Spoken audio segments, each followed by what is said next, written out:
Do you have something that you truly, relentlessly desire, despite your state of life? Is there something else that you would go completely to the end of the world to get? Well, luckily for you, there's a way to achieve what you're looking for, and you won't need to go to the end of the world to get it. But you will need to go somewhere, and the place may be too out of reach for some. It's not far away, closer than one may believe, but there are some requirements that some individuals may not meet. First, whatever it is that you seek, know that you must seriously desire what you want. In your eyes, it should be something you need. If you begin the journey without the correct state of mind, you will surely fail, as it will be nearly impossible to turn back once the journey starts. The second requirement is that you will need a vehicle of sorts. Most use a car as it is most comfortable to their choice. There have been a select few that have used small motorized vehicles such as ATVs or motorcycles, but this has proven to be quite difficult, as the conditions of the journey can prove to be rather bothersome. Do not use a vehicle too large or noticeable, as you will need some of the cover of the night to be most safe. Also, while any sort of car will do, you may not want to choose the most expensive or cherished vehicle. Sure, you can take your slick new black Mercedes for the drive if you'd like, but don't expect it to come out in a pristine state. Make sure that your vehicle is also completely fueled before beginning the drive. The first task to accomplish is to locate the road. It doesn't have a name, it's not on the map, and technically, it doesn't even exist. It will only show up if you're looking for it at the right time, and you will only spot it if you know what you're looking for. Finally, you must be alone during the journey. You didn't expect you'd be able to have a group with you, did you? It must be night when you begin. Choose the time of night where you believe the roads are the least populated. Drive to any area that is just a stretch of road surrounded by woods. Here's where you start to pay attention. If you're looking for the road, it will turn up eventually, but you need to search for the road's hint in order to pull down the right one.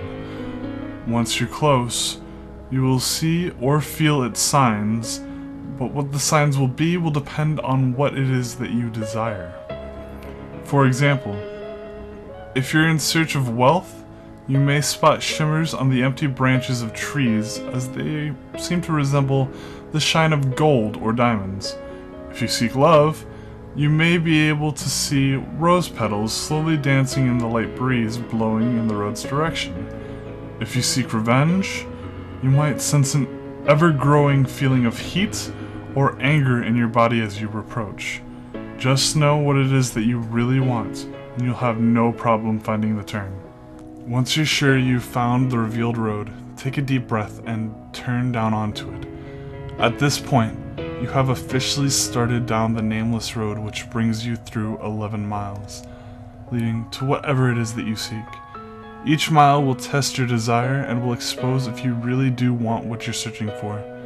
Before you go any further, stop the car and be wary of a few advisements. Do not turn on a radio during the drive. Do not use a phone during the drive, as there will be no reception anyway. Do not open the windows during the drive. Make sure that they are closed before you continue. If you are riding in a vehicle without windows or a top, then prepare for the worst, as the odds are heavily against you. Do not attempt to leave your vehicle at any time.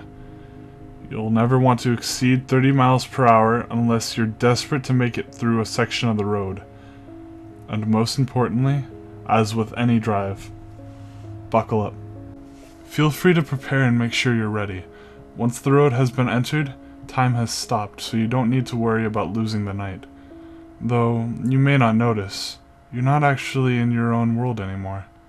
Take one last moment to realize that once the first mile is over, there is no turning back. If you ponder turning back at all, know that you shouldn't even be on this journey in the first place.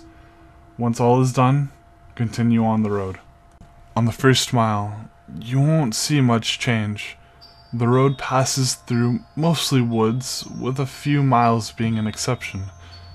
The air will turn a bit colder, in which you should turn on your heating system if your vehicle has one. You won't want to take your eyes off the road later. Take some time to calm any uneasiness by admiring some of the night sky. You'll see it completely lined with stars, more than what you would ever believe possible. If the weather was cloudy beforehand, also notice that the sky is clear now. On the second mile, the air will become even colder. This is primarily the reason why traveling in an open vehicle is always very difficult. With each mile, the air will drop in temperature, even if the season should be warm. If the air is too cold to bear, even with the heat on, your only option is to speed up. With each mile, the road also becomes more complex, taking more turns and showing an increase in amounts of road hazards. Be sure to always keep focus on the road in front of you in order to avoid as many bumps or obstacles as possible. Hitting a few rocks and potholes won't hamper your progress too much, but you'll want to keep in the best condition for as long as possible. If your vehicle is forced to stop because of damage, then there's nothing left you can do but eventually freeze to death. On the third mile, you may begin to spot silhouettes of human figures in the lining of the trees. Pay no attention to them, even if they seem to get closer.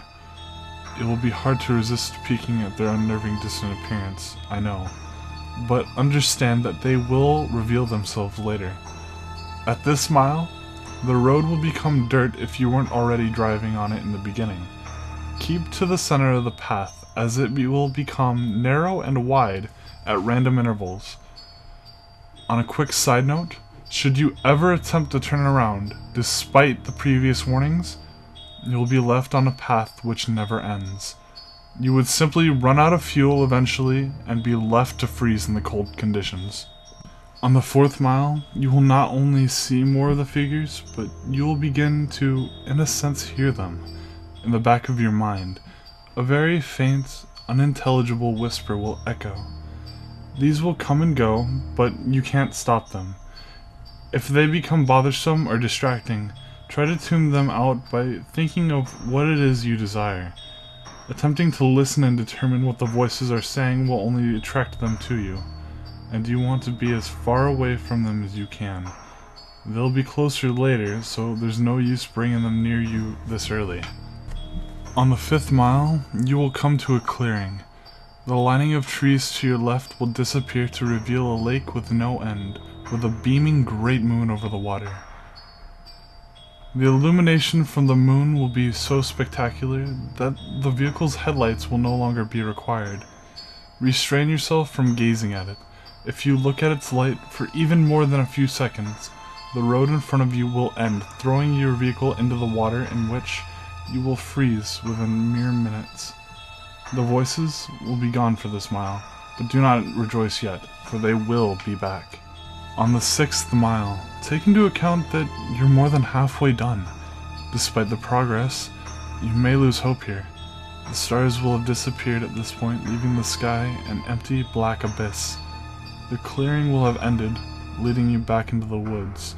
The only light that you will be provided with are your vehicle's headlights, but even they will flicker from time to time, even if you're sure that they are in perfect working order. If you have a radio in the vehicle, it will turn on here automatically.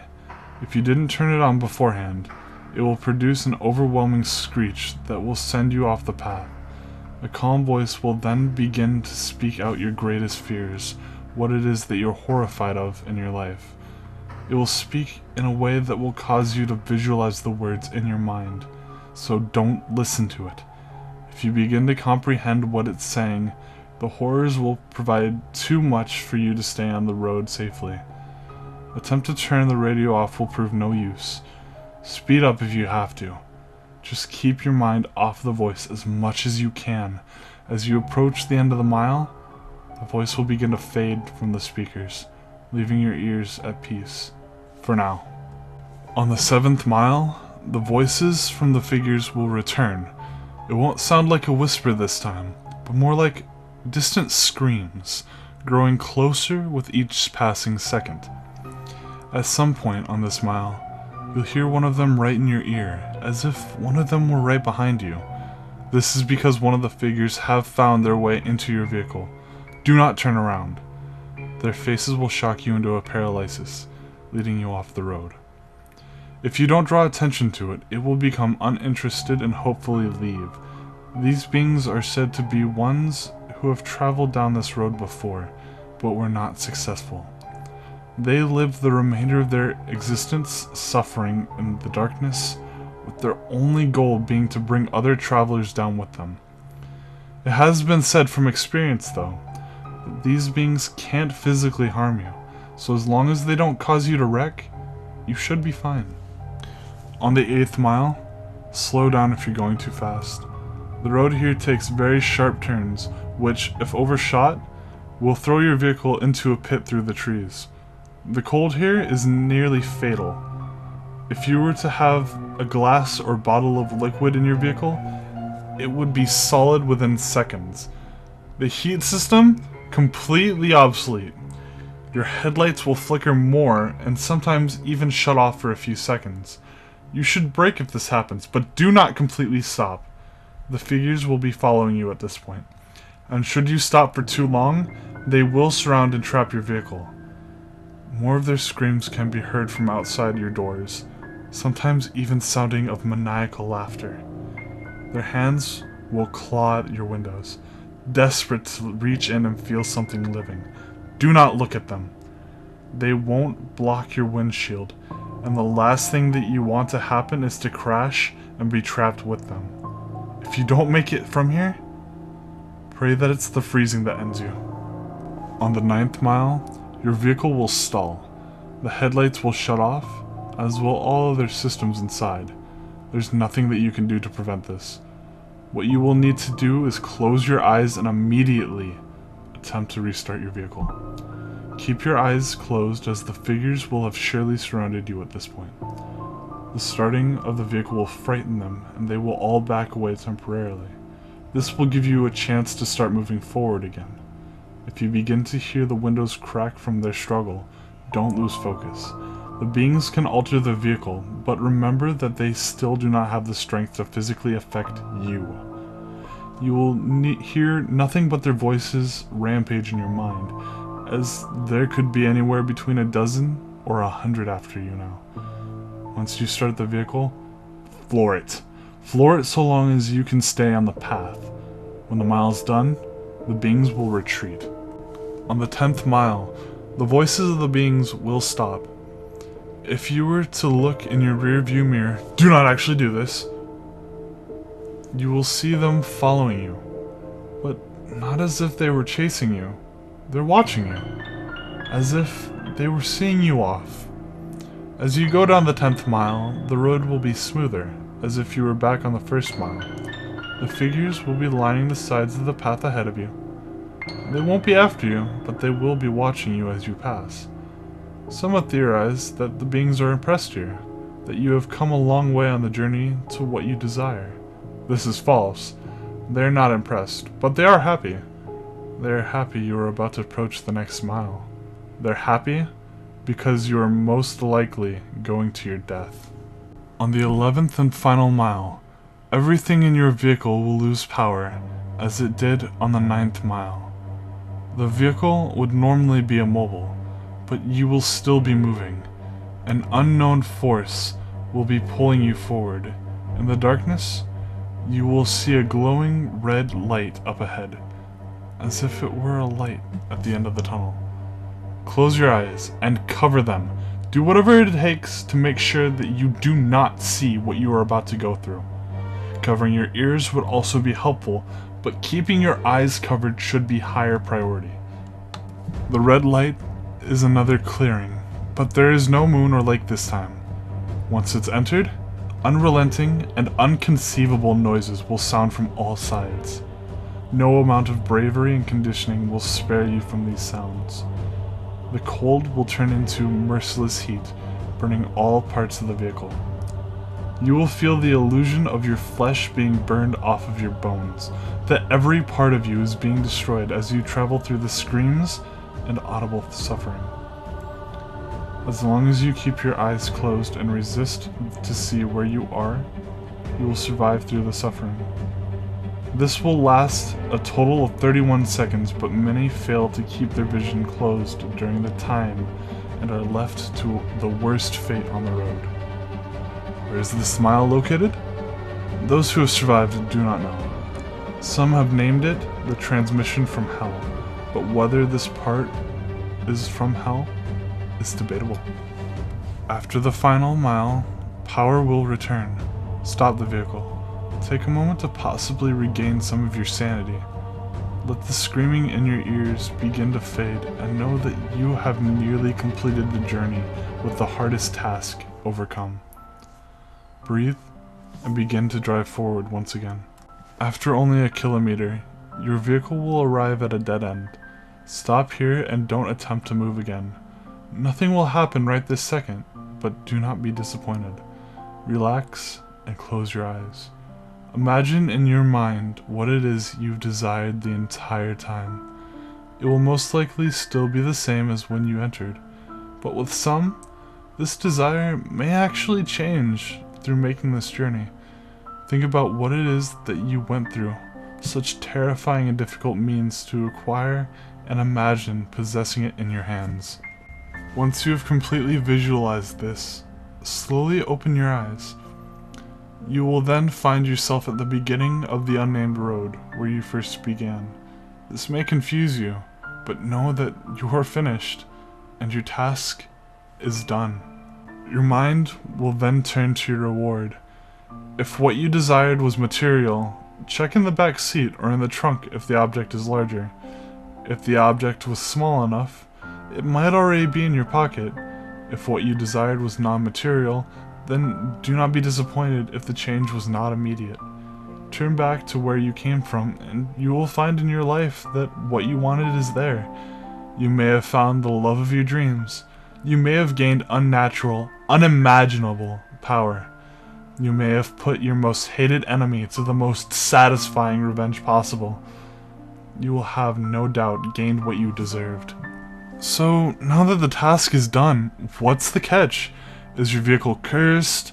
Is there something you're about to lose? Is your death imminent? The answer to all is no, of course. You've done the challenge, you've proved worthy of what you desired. As stated before, the sounds of the 11th mile will continue to exist in your mind, potentially causing you some vivid and unusual nightmares, but these should prove as nothing compared to what you've gained.